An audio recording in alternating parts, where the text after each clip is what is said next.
Mathematics में हमारा अगला क्वेश्चन ब्याज से संबंधित है। जो क्वेश्चन मेंटल एबिलिटी में व न्यूमेरिकल एबिलिटी में आप लोगों के समक्ष अक्सर आता रहता है। ये क्वेश्चन सभी प्रकार की परीक्षाओं में इन दोनों टेस्ट सीरीज में बार बार पूछा जाता रहा है, जिसके लिए स्टूडेंट्स को बहुत ही दिक्कतों का सामना करना पड़ता है। इस क्वेश्चन की बिल्कुल सिंपल सी टिप्स मैं आपको बताना चाहता हूं।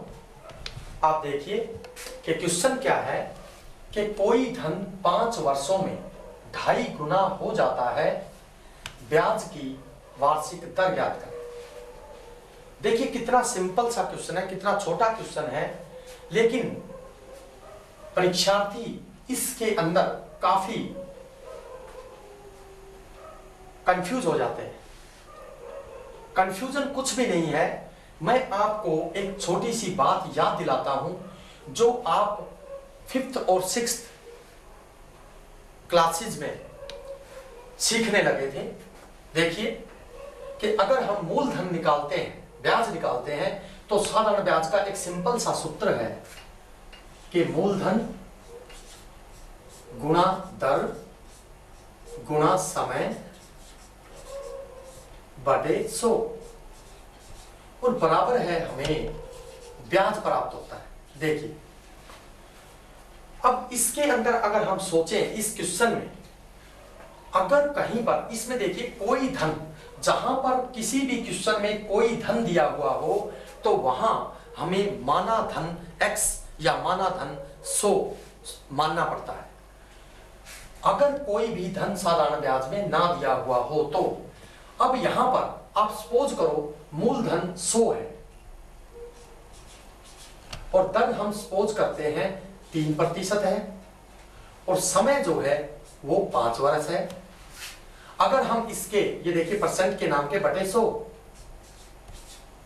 इसको काटते हैं तो हमें 5 दिए 15 ब्याज प्राप्त होता है।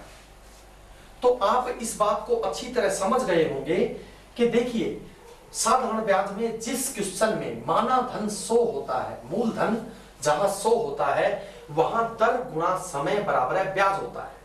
लेकिन यहां पर एक बड़ी ही सोचने वाली बात है कि हम ब्याज में मिश्र धन को रख देते हैं, यानी ब्याज प्लस मूलधन दोनों को शामिल करके रख देते हैं, जिसके कारण हमारा क्वेश्चन गलत हो जाता है। अब सपोज कीजिए कि अगर मैं कहता हूं कि धन 16 गुना हो जाता है, अगर मैं कहता हूं धन दुगना हो जाता है, तो आप देखिए जब हम मूलधन निकालते हैं तो यहां केवल ब्याज आता है, न कि यहां 115। यहां पर मूलधन हम अपने 5 से मिलाते हैं और प्लस 15 करते हैं, फिर कहते हैं कि 115 मिश्र धन हुआ जिसमें 100 हमारा मूलधन है और 15 जो है वो ब्याज के रुपए हैं। तो आप इस बात को बार बार क्यों भूल जाते हैं कि यहां पर केवल ब्याज 15 रुपए है। आप देखिए यहां पर क्लियर है, आपके सामने क्लियर है कि इस क्वेश्चन में ये दर है और गुणा ये समय है, जिससे मिलकर यहां केवल ब्याज बना है। यहां हम मिश्र धन रखने की बिल्कुल कतई भूल ना करें। अगर हम यहां मिश्र धन रख देते हैं तो हमारा क्वेश्चन बिल्कुल गलत हो जाता है। ये आपको ध्यान रखना है कि यहां मिश्र धन बिल्कुल नहीं रखेंगे, यानी ब्याज प्लस मूलधन, ब्याज प्लस प्रिंसिपल को बिल्कुल यहां पर आप नहीं रखेंगे। अब इस क्वेश्चन को अगर हम करना चाहते हैं तो देखिए कोई धन 5 वर्षों में, देखिए 5 वर्षों में, तो देखिए मैं समय के नीचे 5 लिख देता हूं, ध्यान से देखिएगा। समय के नीचे मैंने 5 रख दिया, 2.5 गुना हो जाता है, ब्याज की दर ज्ञात कीजिए। देखिए जो चीज पूछी हुई है दर, मैंने परसेंट को वट कर दिया और गुना कर दिया। अब देखिए कितने गुना हो जाता है, 2.5 गुना। 2.5 गुना का मतलब क्या होता है दोस्तों, आप इस बात को अच्छी तरह से समझ लें कि 2.5 गुना का मतलब क्या होता है। देखिए अगर मैं 100 रुपए आपसे उधार लेता हूं और मैं 2.5 गुना यानी 250 आपको वापिस करता हूं, तो 100 रुपए तो इसमें आपके हैं ही, मूलधन है आपका, लेकिन मैंने तो आपको 150 रुपए फालतू दिया है, जिसको मिलाकर वो 2.5 गुना हो गया। तो आपको ब्याज आपको कितना मानना होगा? सोचिए आपका ब्याज केवल 150 रुपया है जो आप मुझसे लेंगे। यानी मैंने आपसे 100 रुपए उधार लिए, जिसके मैं आपको 2.5 गुना दे रहा हूं, यानी 250 दे रहा हूं। तो आप 100 रुपए तो आपके हैं और 150 रुपए जो बचे, 150 रुपए जो बचे, वो आपका ब्याज है। तो हम यहां ब्याज में यह गलती कर देते हैं कि यहां हम 250 लिख देते हैं, यानी 2.5 गुना।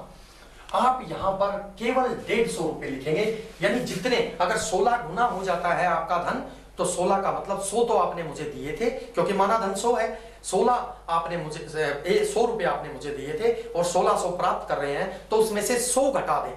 यानी कोई भी गुना हो जाए, जब कोई धन इतने गुना हो जाए, तो 100 मूलधन उसमें से घटाकर आप ब्याज में रखेंगे। यानी देखिए, अगर ब्याज 2.5 गुना हो गया तो 250, और 250 में से 100 आपके निकाल दें या ब्याज रख दें, यानी देखिए 150। अब यहां हम इसको 5 को इसके नीचे, इसको ज्ञात करने के लिए इसको इसके नीचे लेके आएंगे।